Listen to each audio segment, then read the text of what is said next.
नमस्कार। सशक्त और सुदृढ़ हो सके कृषि के हालात, इस कार्यक्रम में हम करेंगे सिर्फ किसान की बात। स्वागत है आपका पूसा समाचार में। मैं डॉक्टर कपिला शेखावत, वरिष्ठ वैज्ञानिक सस्य विज्ञान, और मैं डॉक्टर ज्ञान मिश्रा, प्रधान वैज्ञानिक आनुवंशिकी। शुरू करते हैं आज का एक खास अंक, जिसमें हम दर्शकों को गेहूं तथा लहसुन में रोग प्रबंधन के बारे में जानकारी देंगे। हमारे लिए बड़े ही उत्साह और हर्ष का विषय है कि देश के विभिन्न प्रदेशों से किसान भाई अपनी खेती किसानी से जुड़ी समस्याएं लगातार हमारे व्हाट्सएप नंबर 9560297502 पर हमें भेज रहे हैं, जिसका समाधान हम पूसा व्हाट्सएप सलाह सेगमेंट में आपसे साझा करेंगे। और इस अंक के अंत में मौसम खबर। हर वर्ष की भांति इस वर्ष भी पूसा कृषि विज्ञान मेले का आयोजन 25 से 27 फरवरी के दौरान आयोजित किया जाएगा। इस वर्ष इस मेले का विषय आत्मनिर्भर किसान है। यह मेला कोविड-19 के दिशा निर्देशों को ध्यान में रखकर आयोजित किया जाएगा। इस मेले में कृषि की नवीनतम तकनीकों, प्रौद्योगिकियों एवं उपकरणों को विभिन्न स्टॉल्स के माध्यम से प्रदर्शित किया जाएगा। इस मेले के दौरान होने वाले किसान गोष्ठी, तकनीकी सत्र जैसे विभिन्न कार्यक्रमों का सीधा प्रसारण आप हमारे YouTube चैनल पर भी देख सकेंगे। पूसा समाचार के पिछले अंकों में हमने आपको गेहूं में होने वाली महत्वपूर्ण समसामयिक क्रियाओं के बारे में जानकारी दी थी, और इन सभी क्रियाओं में रोग प्रबंधन प्रमुख है। गेहूं के विभिन्न रोगों में रस, करनाल बंट इत्यादि का प्रकोप वृहद रूप से देखा जाता है, जिसके प्रबंधन के बारे में विस्तार पूर्वक बता रहे हैं हमारे संस्थान के विशेषज्ञ डॉक्टर वैभव कुमार सिंह। गेहूं में जो ज्यादा नुकसान पहुंचाने वाली बीमारियां हैं वह रतुआ है, और उसके बाद पड़ झुलसा आती हैं और करनाल बंट आती है। रतुआ, जिसको हम रस्ट भी कहते हैं, वह 3 प्रकार की रतुआ होती हैं जो गेहूं में उत्पन्न होती हैं: पीला रतुआ, भूरा रतुआ और काला रतुआ। अभी फरवरी के प्रथम सप्ताह में पीले रतुआ आने की संभावना रहती है, और कुछ क्षेत्रों से, पंजाब और हरियाणा के कुछ क्षेत्रों से पीला रतुआ को रिपोर्ट भी किया गया है।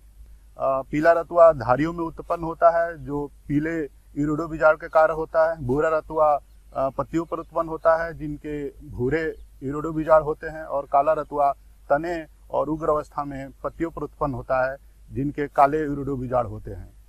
करनाल बंट की अगर हम बात करेंगे तो करनाल बंट खेत में जब फसल लगी होती है तो पुष्प बनने की अवस्था में उसका संक्रमण होना प्रारंभ होता है, लेकिन उसकी पहचान दाना बनते समय या दाना बनने के बाद ही की जा सकती है। पड़ झुलसा भी काफ़ी महत्वपूर्ण बीमारी है, जो गेहूं में निचली पत्तियों पर भूरे और पीले रंग के धब्बे या चकत्ते के रूप में उत्पन्न होती है, और उग्र अवस्था में पूरी पत्तियों पर फैल जाती हैं, पत्तियां सूख जाती हैं और फसल को काफ़ी नुकसान पहुंचती है। अब हम इनके प्रबंधन की बात करेंगे। एक सबसे अच्छी जो दवा है, जो फफूंदीनाशक है, इन तीनों बीमारियों को कंट्रोल करने के लिए वो प्रोपिकोनाजोल है, जिसका 0.1% का घोल का छिड़काव किसान भाइयों को करना चाहिए। अगर रोग की उग्र अवस्था है, ज़्यादा फैल रहा है, तो दूसरा छिड़काव 15 दिन के बाद करें। दूसरी चीज़ ये है कि अभी आप गेहूं की फसल लगा चुके हैं, तो बीज सीड ट्रीटमेंट जो होता है वो कई प्रकार की बीमारियों से बचाता है। अगर आप अपने बीज को बोने से पूर्व उसका सीड ट्रीटमेंट करते हैं तो आप करनाल बंट से भी आप उसको बचा सकते हैं, और पड़ झुलसा से भी बचा सकते हैं। तो बीज उपचार के लिए सबसे अच्छी दवा जो है वो बीटावेक्स है, जिसका 2.5 ग्राम प्रति किलोग्राम बीज की दर से आप बीज को आप अपने उपचारित कर सकते हैं। अत्यधिक उर्वरकों का प्रयोग भी इन बीमारियों को बढ़ाने में काफ़ी सहायक होता है। इन उर्वरकों में सबसे ज़्यादा जो किसान भाई हमारे प्रयोग करते हैं वो नाइट्रोजन उर्वरक है, नाइट्रोजन है। जो भी वैज्ञानिकों द्वारा अनुशंसित मात्रा गेहूं में नाइट्रोजन प्रयोग करने की है, उसी का प्रयोग करें, क्योंकि यह बीमारियों को बढ़ाने में काफ़ी सहायक होती है। पूसा समाचार के पिछले अंकों में हमने आपको लहसुन में होने वाली महत्वपूर्ण समसामयिक क्रियाओं के बारे में जानकारी दी थी। देश के विभिन्न प्रदेशों से किसान भाई लहसुन में लगने वाले रोगों के बारे में भी जानकारी चाहते हैं। जी बिल्कुल, लहसुन में अच्छी उपज लेने हेतु समय पर इन रोगों की सही पहचान एवं इनका उचित प्रबंधन अति आवश्यक होता है। इसकी विस्तृत जानकारी दे रहे हैं हमारे संस्थान के विशेषज्ञ डॉक्टर अनिल खर। प्यारे किसान भाइयों, आज हम बात करने वाले हैं लहसुन के बारे में। सबसे पहली बात, जब भी वो लहसुन लगाते हैं तो जो बड़ी फांकें होती हैं उनको लगाएं। जिनका वजन कम से कम 1 ग्राम के करीब होता है उनको लगाएं, बहुत छोटी छोटी फांकें ना लगाएं। और जब वो फांकें लगाते हैं तो उस टाइम पे जो उनको NPO के जो नाइट्रोजन है, फास्फोरस और पोटाश है, वो कम से कम 150-50-50 के हिसाब से डालें। मतलब 150 किलोग्राम नाइट्रोजन का इस्तेमाल करें, 50 किलो फास्फोरस और 50 किलो पोटाश का इस्तेमाल करें। और जो 150 किलोग्राम नाइट्रोजन है वो आप 3 टाइम में डाल सकते हैं। एक तो जो शुरू में जब आप लगाते हैं लहसुन को, उसके बाद 30 दिन के बाद आप फिर नाइट्रोजन डाल सकते हैं 50 किलो, और उसके 15 दिन के बाद मतलब 45 दिन के बाद आप नाइट्रोजन का इस्तेमाल कर सकते हैं। तो पत्तियाँ पीली पड़ने का एक कारण ये होता है कि आपने जो खाद की मात्रा है वो पूरी नहीं डाली है। जब आप अपना लहसुन लगाते हैं, लहसुन लगाने के बाद आप उसमें पनीडा का या पेंडिमेथिलिन का स्प्रे करें। वो कम से कम 3 से 4 ml प्रति लीटर के हिसाब से स्प्रे करें और उसके बाद पानी दे दें। तो उसका फ़ायदा आपको ये होता है कि बहुत जल्दी खरपतवार नहीं आते हैं। जब भी आपने लहसुन लगाना है, अगर आप चाहते हैं कि आपकी पैदावार अच्छी हो, पौधे से पौधे की दूरी आपकी 10 सेंटीमीटर होनी चाहिए। अगर आप ऐसा करते हैं, एक तो आपकी दूरी अच्छी रहती है और आप बहुत ज़्यादा लहसुन ले सकते हैं छोटे एरिया में से।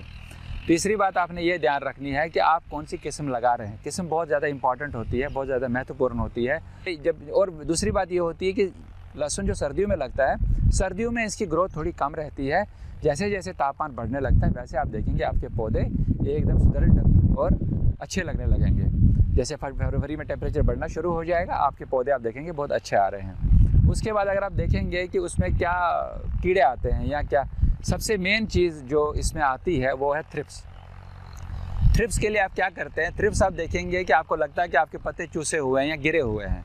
अगर आप बीच में से इसके 2 पत्ते जो अंदर वाले नए पत्ते होते हैं 2 खोलेंगे, अगर आप वहाँ पर देखें कीड़े हैं और वो 20 या 25 से ज़्यादा हो रहे हैं कीड़े, वो चल रहे होते हैं, आपको दिखाई देंगे, तो आपने स्प्रे करना है कोई भी इंसेक्टिसाइड का, जो भी कीड़ा मार दवाई है। जैसे कार्बोसल्फान है 2 ml प्रति लीटर के हिसाब से इस्तेमाल करेंगे आप। फिप्रोनिल है वो 1 ml प्रति लीटर के हिसाब से इस्तेमाल करेंगे। अगर आपको लगता है कि फिर भी कोई फ़र्क नहीं पड़ रहा, तो लास्ट में अगर आप चाहें तो एक स्पाइनोसाइड करके आता है, वो बहुत कम लगता है, बहुत महंगा भी होता है, इसलिए बहुत कम लगाना चाहिए आपको। 3 से 4 ml प्रति लीटर के हिसाब से आप स्प्रे करें। जब भी आप स्प्रे करते हैं, आपको ये पता होना चाहिए कि लहसुन या प्याज के पौधे एकदम खड़े रहते हैं, उन पे पानी रुकता नहीं है, और अगर आप स्प्रे करेंगे वो पानी सारा नीचे गिर जाता है, तो आपको कोई फ़ायदा नहीं है। इसीलिए जो घुलनशील होता है, स्टिकर बोलते हैं हम उसको, अंग्रेजी में स्टिकर बोलते हैं उसको, घुलनशील 1 ml प्रति लीटर के हिसाब से उसको भी आपने स्प्रे में डालना है और उसके बाद स्प्रे करेंगे। तो उससे क्या होता है, वो ये चिपकने वाला पदार्थ है, उससे आपकी दवाई जो है वो चिपक जाती है। दूसरी बीमारी आप इसमें देखेंगे, आपके जो पत्ते वो जलेबी की तरह हो गए, बहुत टुड़े मुड़े एक दूसरे के अंदर चले गए।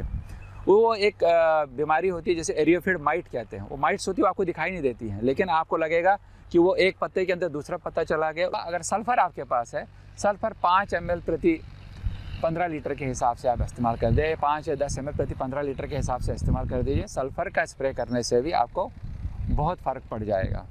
इसके अलावा अगर आप देखते हैं फफूंदियाँ इसमें आती है। अभी आप देखोगे जब टेम्परेचर शुरू हो जाएगा, तापमान बढ़ना शुरू हो जाएगा, तो आपके जो पत्ते हैं ऊपर से ही मरने शुरू हो जाएंगे, पीले वो एकदम से काला काला से धब्बे आने शुरू होंगे, वहाँ से मरना शुरू हो जाएंगे और आपकी पूरी जो फसल है वो झुलस जाएगी। उसको झुलसा रोग बोलते हैं, जैसे स्टेम फिलियम ब्लाइट बोलते हैं।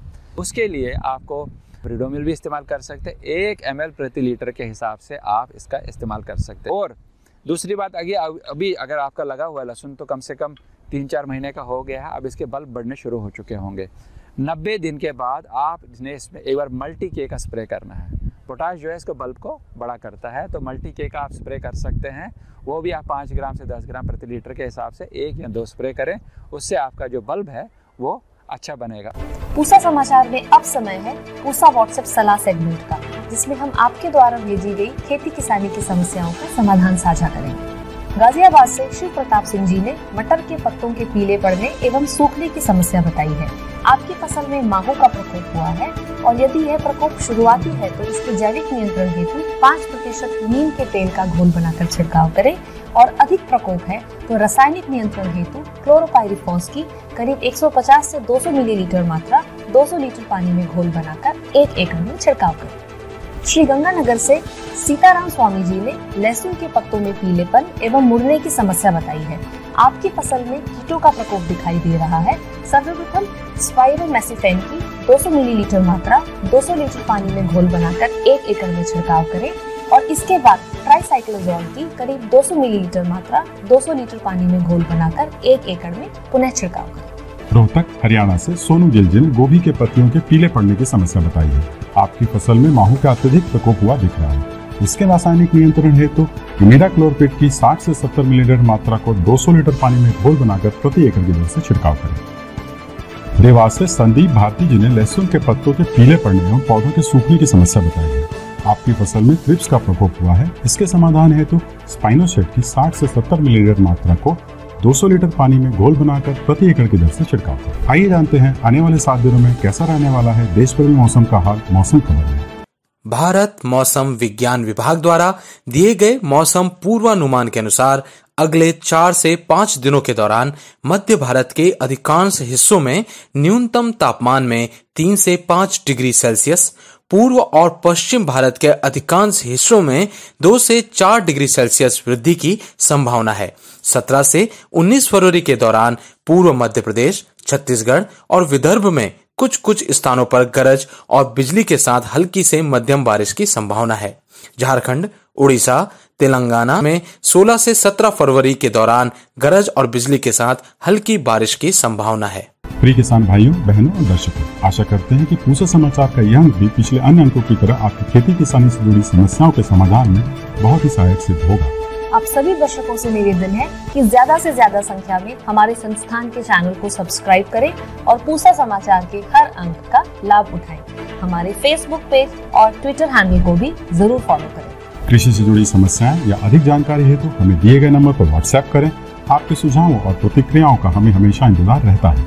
कृषि की दिशा में यदि लाने हो नवाचार तो देखते रहिए हमारा साप्ताहिक कार्यक्रम पूसा समाचार। कुछ अन्य महत्वपूर्ण विषयों के साथ अगले शनिवार हम फिर हाजिर होंगे। तब तक लेते हैं आपसे विदा। नमस्कार।